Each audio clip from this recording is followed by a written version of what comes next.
Man makes his plans, but God directs his ways. It's interesting. Last week, I was going to follow my brother and Ed and Jim and David up to Franklin. No, excuse me. Frankville to see them sing. That was my plan. But God had other plans. Somehow, I don't understand it, but Miriam and I, my wife, ended up in Frankville, hour and a half from Franklin. So we made our plans to go there, and I tell you what, God had other plans. We met like Steve Dunn. He is the head of the Southern Baptist missionaries up in Mobile and up in Uri and all up and through there, and just had a wonderful time. God's going to do something today. I tell you. And I'm not sure exactly how everything's going to come out because I have a burden. Something else I've preached hundreds of times, rarely in English. It's almost always in Spanish. So I hope my mind doesn't switch and I have to have a brain, something going on trying to figure out a word. But I tell you what, I don't think it's an accident that I don't say me, because that person standing behind this pulpit could be anybody, probably any of you. I don't think it's an accident that we as a church are here today in light of the news we got about Robert the other day, okay? I think it's a call to arms to the church. It's interesting, I was praying about, what I'm trying to do is, I love the Old Testament, okay, guys? I think it is very unfortunate that we have the word, this is my own opinion. Some of you can disagree. It's okay for you to be wrong. That's just fine. I don't like the word old and new. I like the word, let's say part A, part B. Because God is immutable. God doesn't change. God can't change. And the God of the Old Testament is the God of the New Testament. It's the same. We really get a window into the God, the Son, Jesus, in the Gospels, okay? And Jesus continually talks about the Father. I and the Father are one. I glorify the Father. My purpose is to obey the Father. My purpose is to listen to the Father and do what he tells me to do.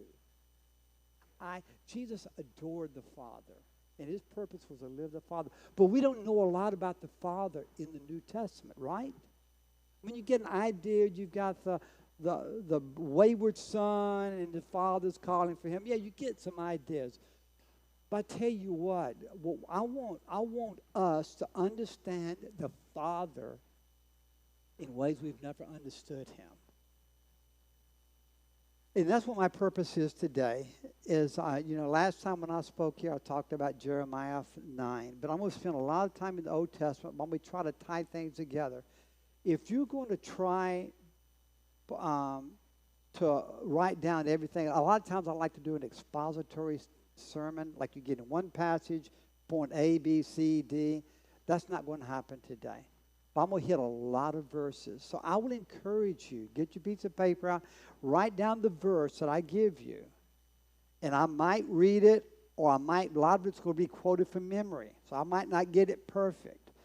Or it could, but what you need to do is go look up those verses during the week. I think what happens is that I think it's unfortunate we come in here on a sermon on Sunday morning and whatever, but we need to be in God's Word every day of the week. And one thing that God has been calling my wife and I to, this is an encouragement to any of you, in fact, it's probably more her, this is my wife Miriam, is to every day of the week, we sit down and read the Bible together. Maybe 30 minutes, maybe 3 hours. I don't know, 2 hours. We really dig into that passage to encounter the God who is there. And I really pray that God will help me with, I'm a crier, okay? I'm a weak guy. I'm emotionally weak, and I just pray that God would give you ears to hear ways you haven't heard me hear in spite of my weakness or whatever. But going back to what I was talking about, God I don't know where God's going to take this today. I wanted to pray about. I think that I have a burden about Pastor Robert. You guys got a lot of burdens in here. There is a God that is, I heard on the radio the other day, He's real, and He's really here. If I can nail that home today, that He is real, I'm going to be sharing some stories that I've personally seen God do. And I'll be sharing about them in a few minutes. He is real, and He is really here. I shared a bit about a few weeks ago, I guess a month ago, in Psalm. I was here on Wednesday night, and it said, "The Lord is my shepherd; I shall not want." And I told you guys, I'm gonna be hovering around all this stuff. The Lord, the Creator of everything, out of nothing. You understand that? God just spoke it, be, and it was all here. The God that created everything out of nothing wants to be my shepherd. That, for me, is the most astounding thought that can exist. How could God care for a dirtbag like me? The infinite, powerful God. Something that we're going to be talking about this is that Brother Baker shared outside on that porch on Easter Sunday. He said that the Lamb of God was slain before the foundation of the earth. Grab that. In God's eyes, He was going to create something of beauty. He was going to create something of a garden. He wants us to have communion with Him. But He knew we were going to screw it up. You follow me? God created humans to have fellowship with Him. He created them. He knew before it happened that we would fail miserably. And it would require Him to send His Son to die on the cross for us so that we can have reestablished relationship with Him. The Lord is my shepherd. I shall not want. He is real, and He is really here. Eyes have not seen. That was Psalm 23. 1 Corinthians 2:9. Eyes have not seen, ears have not heard, has not come into the mind of man, or the good things God has for us. We're going to develop the word good as seen in Genesis 1 in a few minutes. It's incredible stuff. It's really good stuff. But my eyes haven't seen, ears not heard. It's not even entered in our minds the good things He has for us. I'm going to talk a little bit about myself. And I had the opportunity to go live in Guatemala in 1980 for 5.5 years. I said opportunity. It was a privilege. God worked in some miraculous ways to get me down there. So before I even knew I was going down there, before the company asked me to go, I'm a civil engineer.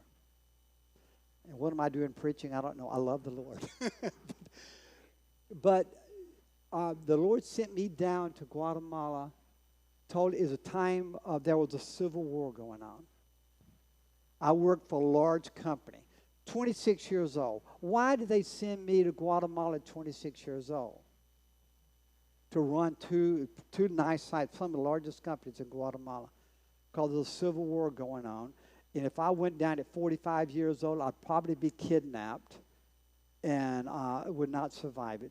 Goodrich, just 500 feet north of us, the general manager was sequestrado. He was kidnapped, and he was dead the next year. Found him dead. But so what happens, God sent me to Guatemala to be used by Him. What happened? I went down there. It was amazing to see what God did. You know, it's something else. It's amazing to do what can happen when you're weak. God says he uses the weak things of this earth to confound the wise. Do you know why God chose Israel? Does anybody know here? Deuteronomy 7:7. Go look it up if you want. I did not choose you because you were the greatest among all the people. I did not choose you because you were the most powerful. I chose you because you were the weakest, the least significant of all. That's why I chose. God declares sometimes to put us at a limit. This is going to come back to us praying with God for something mighty for Brother Robert at the end of the day. Is that sometimes God puts us at a limit for a purpose, that we can know him in different ways, that we can know that he is real and he's really here. Backing up one step, and I'm going to get back into Guatemala, is that I think what our society needs today, what the young people need today, is that they will see God's people experiencing a real God in a real way, with an expectation anywhere. He's not a little button I just push and he dances my dance for me. No, but with an expectation for God to do something. And the kids need to know that, oh, they say, gosh, my grandfather, my dad, they go to church. No, we need a vivacious relationship with the Lord. And so he is real and he wants to work here. So I went to Guatemala. And what happens, there were choices to be made. This is probably really, that's the theme of my sermon, are choices, okay? When I went down to Guatemala, God was pushing me to points I really didn't want to go, but I knew he sent me there. I got an opportunity, a privilege to work in a squatter settlement. And I mean, these people were dirt poor. When I mean dirt poor, they lived on dirt, cardboard sides. And so the room, a typical house would be the size of this platform. You'd have a family with kids and the kids' kids and the kids' kids and the whatever, all living there. I could punch my hole through this wall, and that wall, and you could see the people in the house behind me and beside me. Open sewage. But somehow God got me in there. When I first saw it, I thought this was a pig pen. And God spoke to me, you go in there. And I said, oh my God, what are you saying? I got some lessons for you to learn. There was a kid named Rodolfo. He got run over by a truck. One of these buses. He was in a coma. I went to go visit him in like mid-December 1980. David Beam and I went there to pray for Rodolfo. He was laying there, 12-year-old, maybe about 10-year-old kid, no hair on his head. His head been run over by a truck, by a bus. He was laying there. And I said, God, what am I doing here? I don't know how to pray. So we prayed for him, and nothing happened right then. Then David went back a few days later. I went to the States because every year I get to spend a week or two in the States for a home leave. And so while I was there, God spoke to David and said, David, do me a favor. We need to learn to listen to the Lord's voice, okay? The Lord said, David, do me a favor. Whisper in Rodolfo's ears, Rodolfo, in the name of Jesus, open your eyes. Guess what Rodolfo did? He opened his eyes. He walked out of the hospital within a week. Before I got back in January, he was out of the hospital. Guess what else happened that day? That room was full of relatives of Rodolfo. No relatives were in that room at that time when I was there with him. Guess what happened to all those relatives in that room that night? They got saved. They got saved, Rodolfo. Sometimes God pushes you to edges you don't want to go. They're not comfortable. I was too stupid to go to Guatemala to know the difference about what it's like with the Civil War going on. But actually, there's a long story I'd love to tell another point. I just can't now. How God divinely, miraculously did stuff to get me in Guatemala. So when I got there, I was running. I could get in on a freeway, 6-lane freeway. On Sunday nights when I go visit these churches, I could swerve on the wrong way. In other words, supposed to go this way, right, on this way. I'd get on the other side, divided medium. I would not see a single car. I would be the only person on the road in Guatemala on Sunday night. And, you wonder about this violence or whatever. But I tell you what, guys, the Lord is my shepherd, I shall not want. Eyes have not seen, ears have not heard, nor has come into the mind of man the things God has for you. God pushed me to the limit another time. There's a guy named Dr. Miller. Dr. Miller, I'm not sure if he was an official doctor or not. Somehow God introduced me to this man, Dr. Miller. God pushed me to the edge of like, Glenn, you can't handle this. Glenn, can you? And Dr. Miller got carcinoma cancer. He was a dying gentleman. And I didn't know the guy very much, but he worked giving free medical care, maybe for chicken, to someone in a village in Guatemala. He's just a caring doctor. He came to me and said, Glenn, I'm dying. I got a favor for you, okay? How many of you would say, well, tell you what, go find someone else to fill the favor? I'm a 26-year-old kid. I'd just been in Guatemala 8-9 months. I could barely speak Spanish. And so Dr. Miller said, Glenn, he showed me a photograph of a kid about 12 years old, probably about 8 years old, burnt to a crisp. Gasoline fell all over this kid. He got fried. I couldn't even look at the kid's face. He said, listen, I've got the Shriners Hospital going to treat him up in Houston. American Airlines will provide the plane ticket. I have this person in home in Houston who's going to provide a thing, but I need you to get him a visa. A visa? Out in the world. This is the Guatemalan kid has.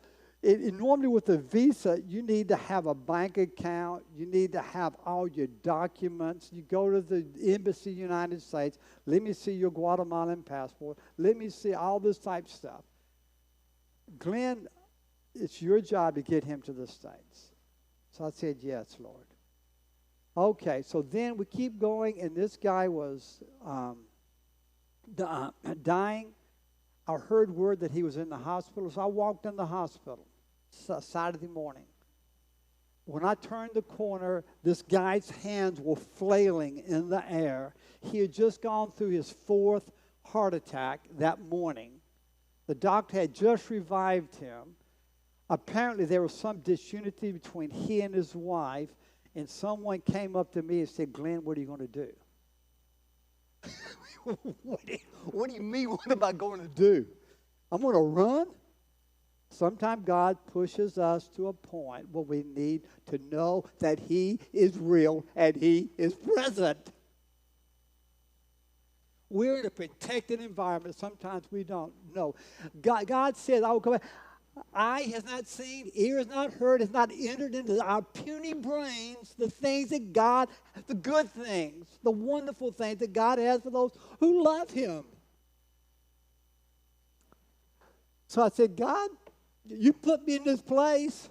What are you going to do? And later on, I hope that I get to this in the message. We're going to talk about a King Hezekiah that got put in that position. But what happens, the Lord says, Glenn, can you read? Yes, Lord, I can read. Okay. Can you go put your fanny down in a chair right next to him, get next to Dr. Miller that is out of his mind. He was like psychotic. I don't know what was going on in that guy's mind, chemically speaking. So I just simply started reading the scripture. Is that very hard, guys? I read John 10:10. I mean 10:1. In the heaven, it says, you know, if I go to prepare a place for you.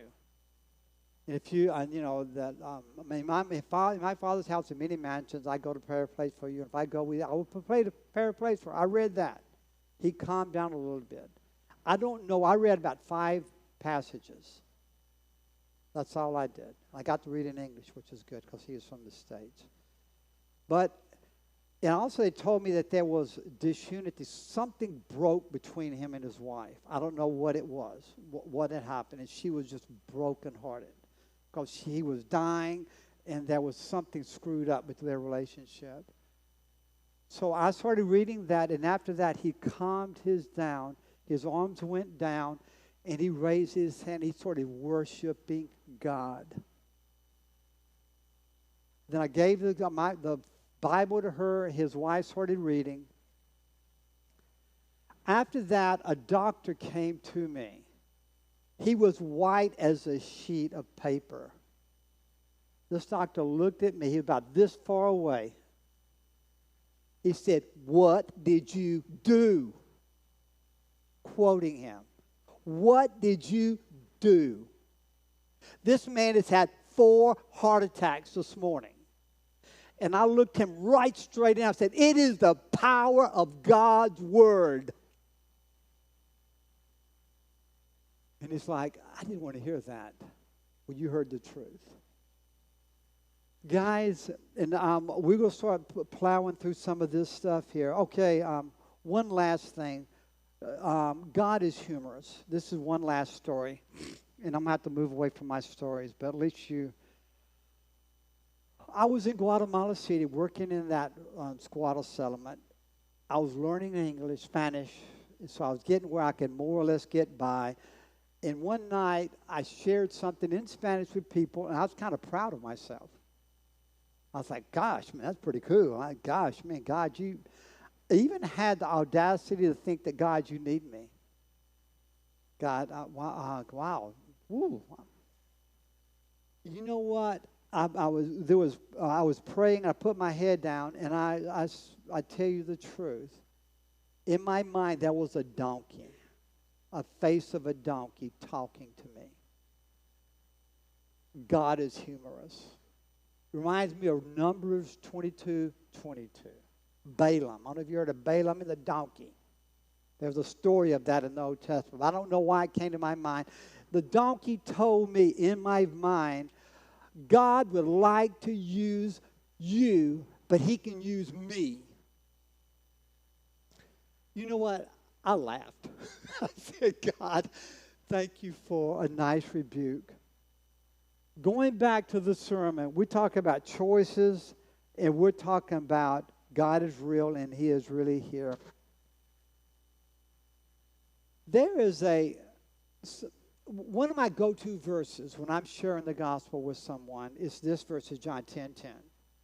It says, the thief, Satan, comes for one purpose, to kill, steal, and destroy. John 10:10. One purpose. He comes to kill, to steal, and destroy. He feeds off that, guys. He loves it when a person is suicidal or hopeless, when they feel alone. How much I look at our society today, and I look at what kids are facing now with a society devoid of God. And you look at Satan just loving to just feed on the destruction of people. The thief comes to kill, to steal, and destroy, but I have come to give you life and give you in abundance. Jesus says, I have come to give you life and give you life in abundance. What is life in abundance?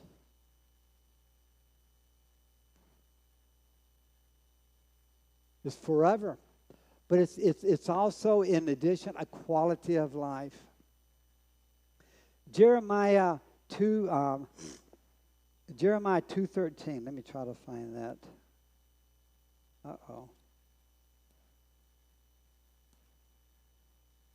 Jeremiah 2:13. My people have committed 2 sins. They have forsaken me, the spring of living water, and have dug their cisterns, broken cisterns that cannot hold water. In a few minutes, in fact, we can go ahead and look at it now. Genesis 1. Well, there are three words I would like to develop with you, but I'm going to start with the word tov. Tov is a Hebrew word, and it means good. There's a second word we're going to look about, we talked about a few weeks ago. It's hesed. Hesed means God's unfailing grace. A third word is shalom. Talk about peace. But look at the word tov. Tov is just like, oh, that tastes good. Oh, that's nice. We don't understand the word good. The word tov means something that is beneficial to give life, vitality, goodness, health to a person, spiritual health, physical health, benefit. It's something beneficial for a person. That's what the word tov means. And it talks about in Genesis 1 that God made the light, the land, and all that. But he said that he created trees for fruit. What do you get from a fruit? It's something of benefit. It's something that tastes good, but not only tastes good, it makes my life, makes me strong. Also, it's good for seeds. So what happens, this good, God is our source of goodness. And I hope I don't lose you with this. But tov is that word that goes beyond just like, this is good. It's good for a person to reach its intended purpose. In other words, God has good plans for you. I know my plans for you, not for bad, but for good. Jesus says that I have come to give you life and give you an abundance. That life is like tov. I've come here to do good for your life. There's another word that contrasts that word. It's ra.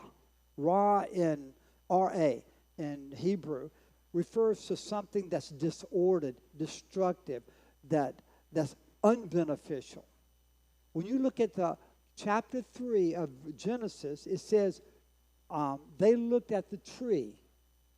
Okay, now keep in mind, we're talking about eyes. I should have developed this more. But like eye is not seen, ear is not heard.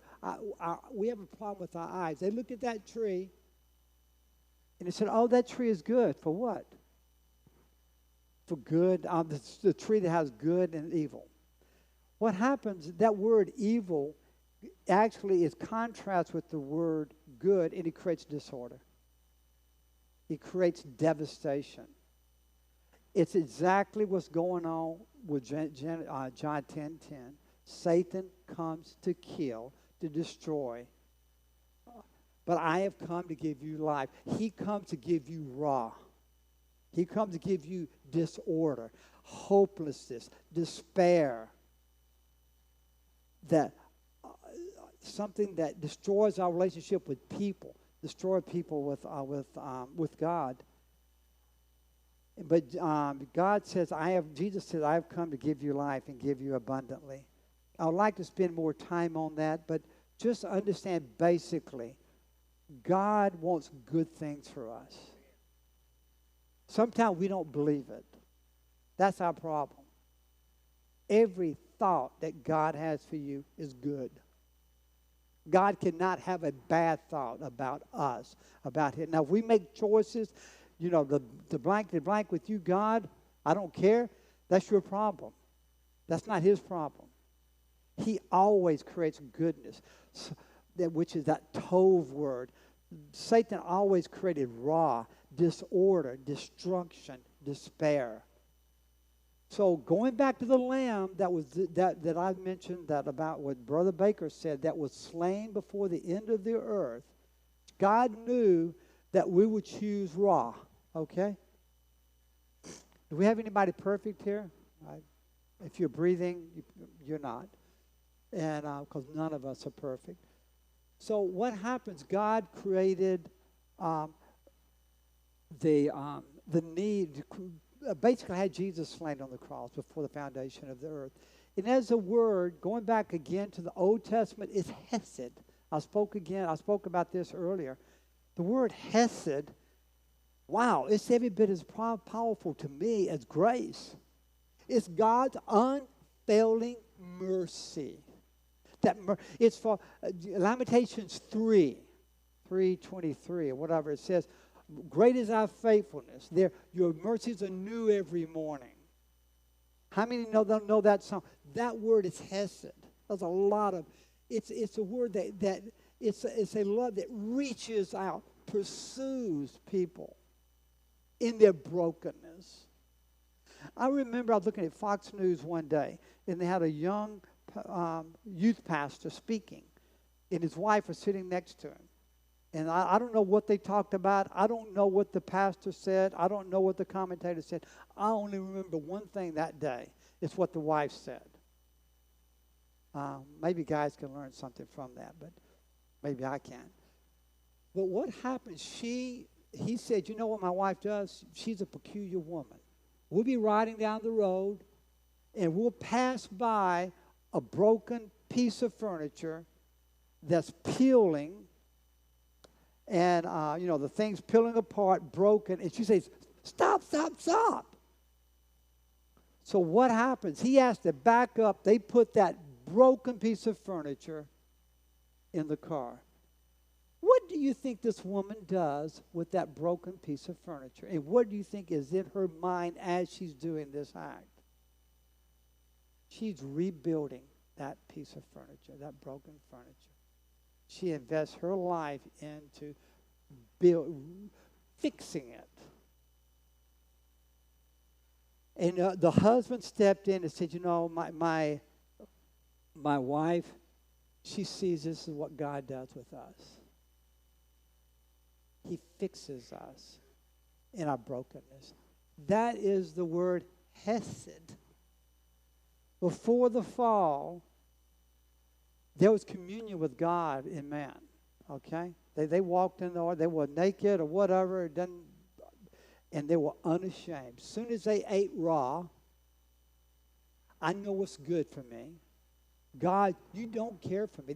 It's basically a negation of God, right? God told him, don't eat from that tree. Blankety blank, I am going to eat from it. You're not going to tell me not to. They ate from it, and immediately they were separated from God. So God wanted to be reconciled with them, and that's where that we start with that word hesed. It ends up in the New Testament with Jesus. I mean, because that's part B, not the New. I say the New Testament. Part B. So that's the word hesed. So this is going on in the Old Testament, guys. Shalom. Shalom, you've heard that word before. It's peace. It's actually being at peace with God. Being at peace with yourself. Being at peace with your neighbor. God wants us to go through that process of realizing that he is good and he is the person who can put the piece of furniture back together. But going back to choices, I don't have much time to spend with this. Deuteronomy 28 through 32. Read those passages if you can. It's basically blessing and curses, okay? But if you do this, you'll be blessed. If you don't do this, you'll be cursed. If you learn to love me and follow me, you'll be blessed. If you decide to do different, you'll be cursed. It goes back to choices that we have to make. It goes back to that mind has not seen, eye has not seen, ears have not heard. What happens? We make bad choices. We choose raw instead of tov. Oh, really? Satan provides better benefits than you, God. I like raw more than tov. Do you? How beneficial is that? We need to actively work to have, those to choose him and his ways. Now, okay, we're going to finish up.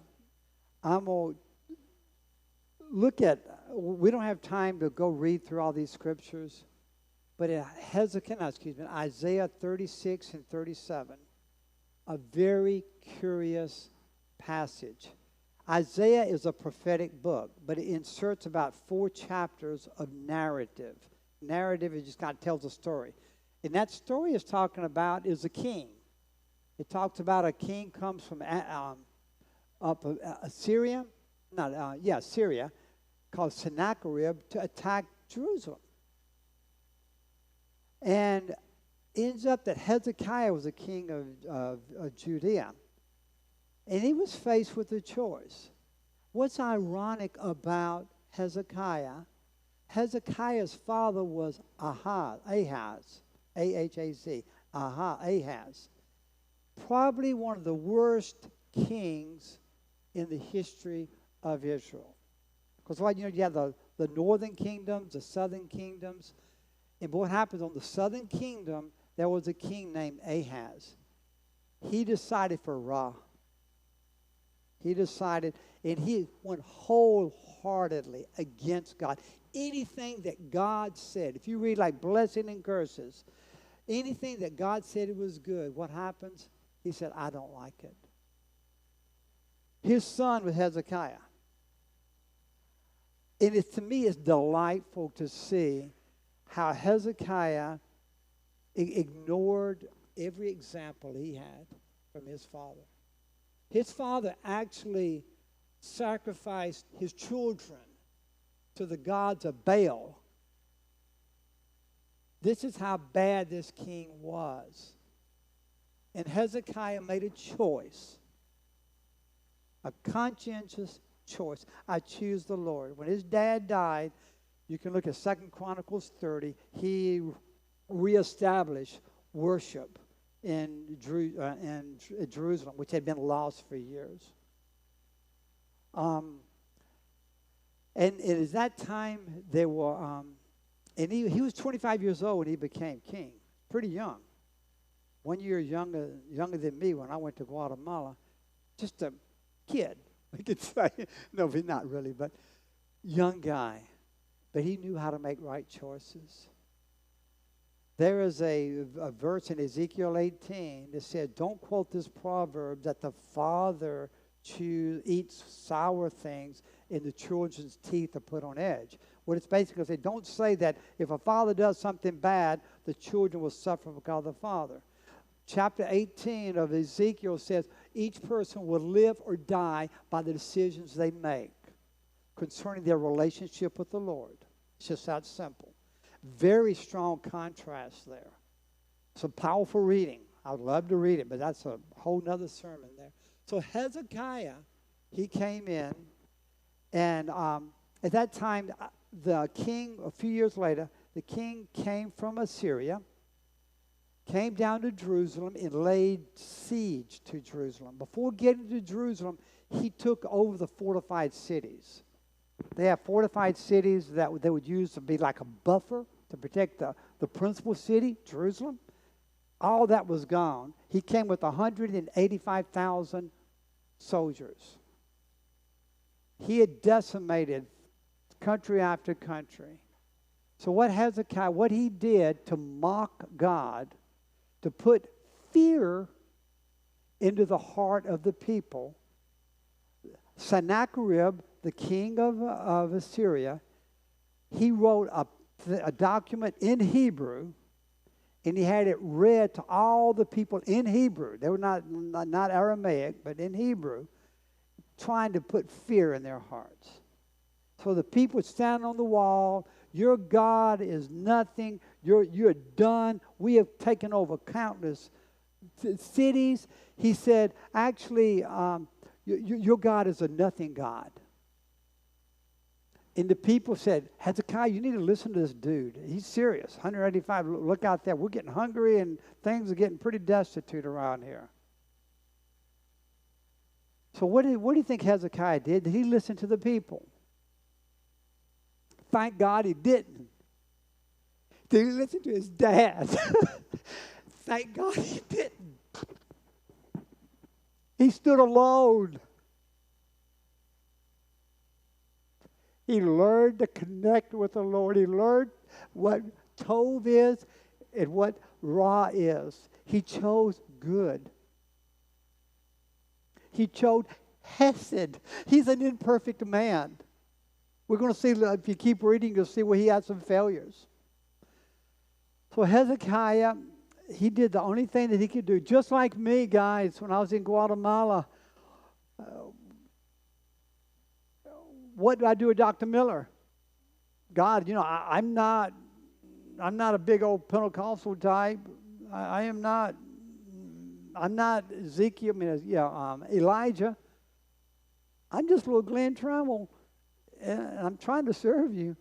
What did Hezekiah do? He took the piece of paper. He laid himself flat across the altar.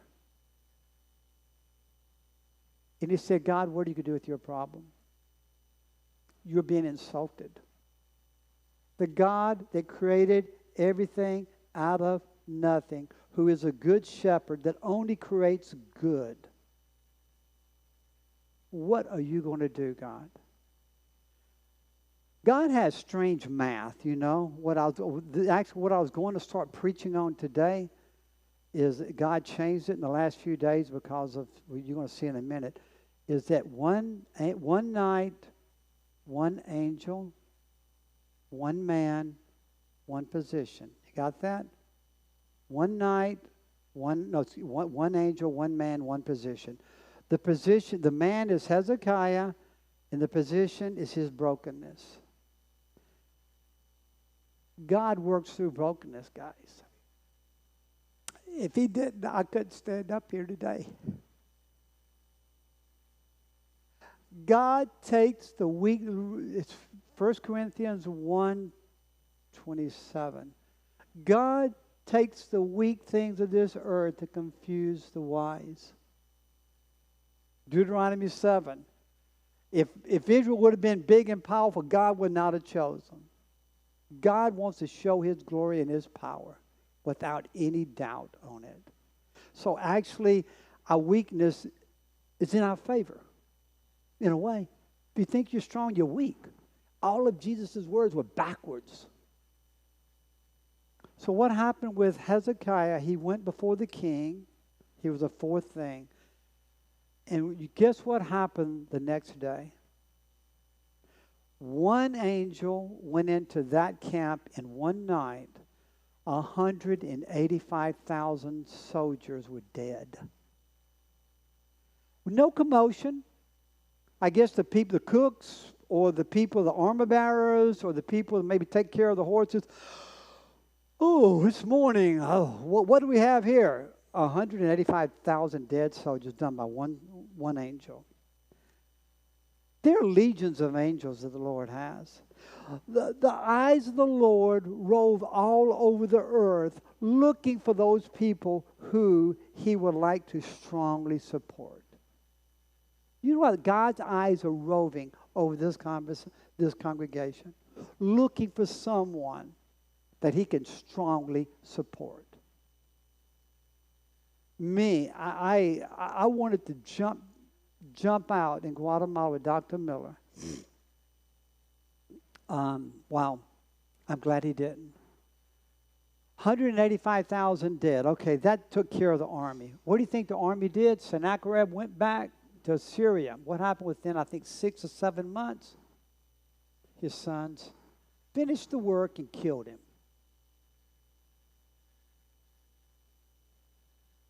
Hezekiah.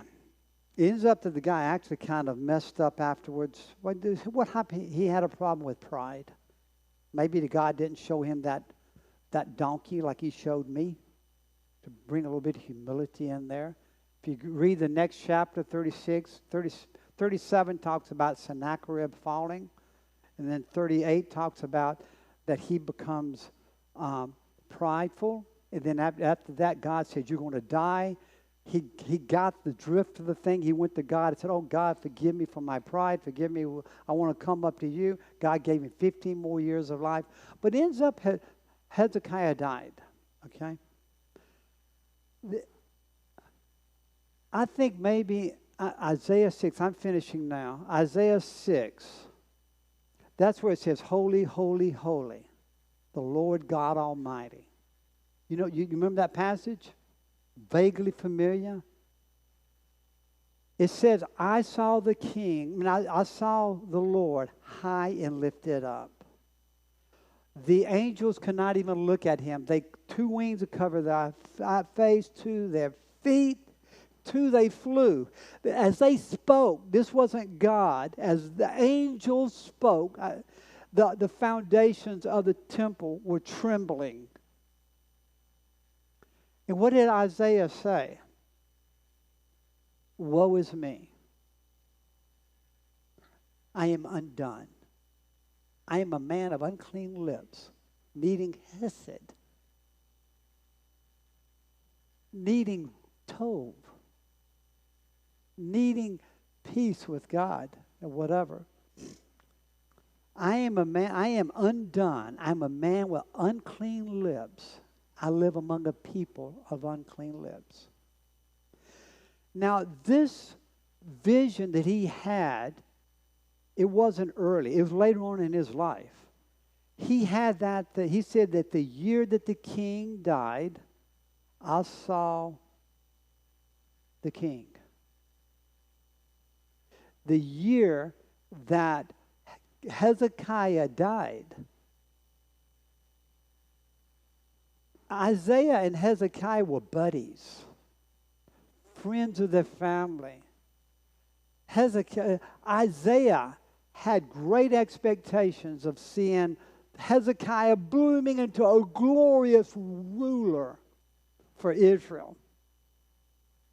The day that man died, the year that man died, according to Isaiah 6, is when I saw the real king in his glory. He said, woe is me. You realize that was the seventh woe. There were 6 woes before this woe. I don't know if you know that or not. 6 woes, and then in chapter 7. That's chapter 5 has 6 woes. They talk about these people who are drunk, these people who abuse other people. They take, they add houses on the houses and all this bad stuff. And what happens with that? The year that the king died, I saw the holy God. Well, what happens? That word, I saw the glory of the Lord. That word in Hebrew is kavod. It's heaviness. It's not lightness, it's heaviness. Consequentialness. If I can use that word. I don't know if that word even exists, but we'll try it. What's the opposite of that?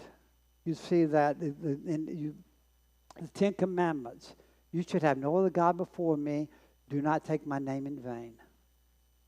What does it mean to take God's name in vain? Does it mean like I say, oh, Jesus so-and-so or God so-and-so? It's not really that, guys. I mean, that's part of it.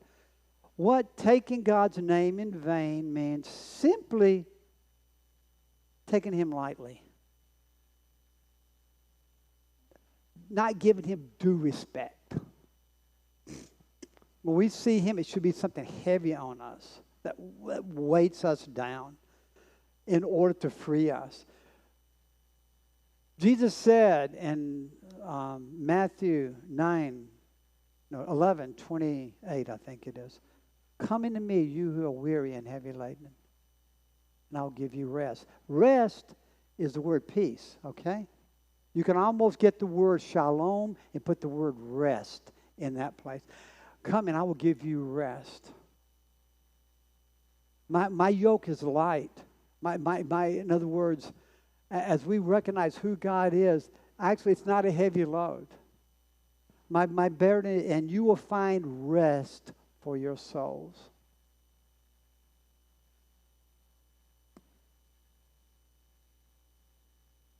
In a minute, I'm going to have an invitation. I don't know what's going to happen. Oh, boy. One of my purposes here is for you to love the Father. To understand that no discontinuity between the Old Testament and the New Testament. To understand how God works in weaknesses. But it requires a choice, an active choice. Finally speaking, we just got finished looking at where God abides. Where does he abide according to Isaiah 6?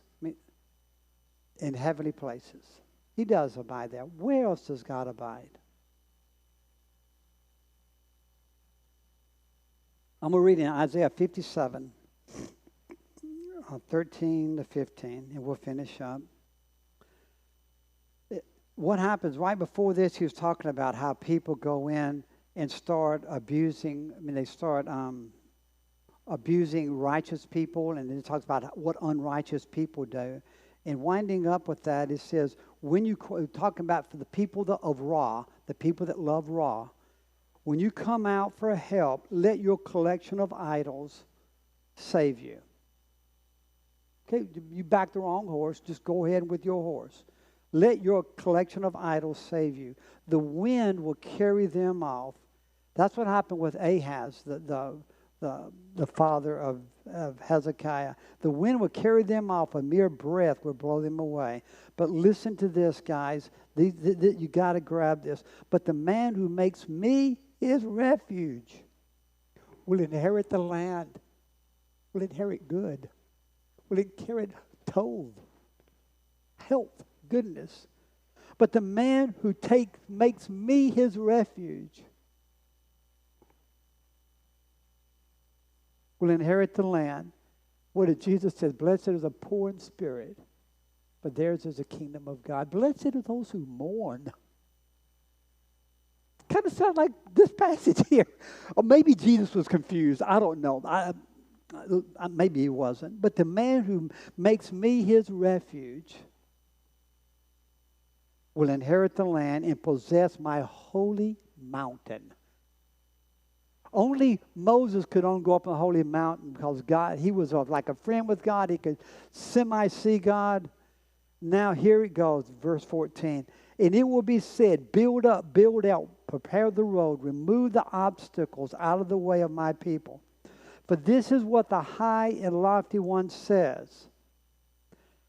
This is one the high and lofty one says, I who live forever, whose name is holy.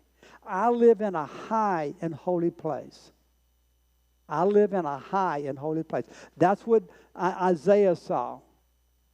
But also with him who is contrite and lowly in spirit.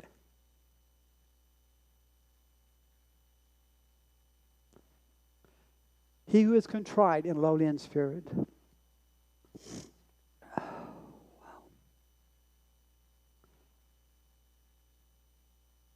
The Lord lives in the heavens and he lives with broken people.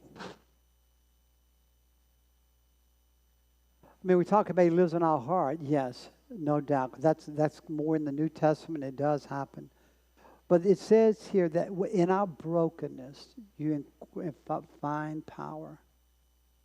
How many here, when I see this, I don't mean to put anybody on the spot. When I see like the Maggarts, they're to the Richardsons, some friends of theirs, the wife has a surgery and the husband had some kind of accident and another person's dying. They need a touch from the Lord. There's many people like that here. What about Pastor Robert? Are we ready, church,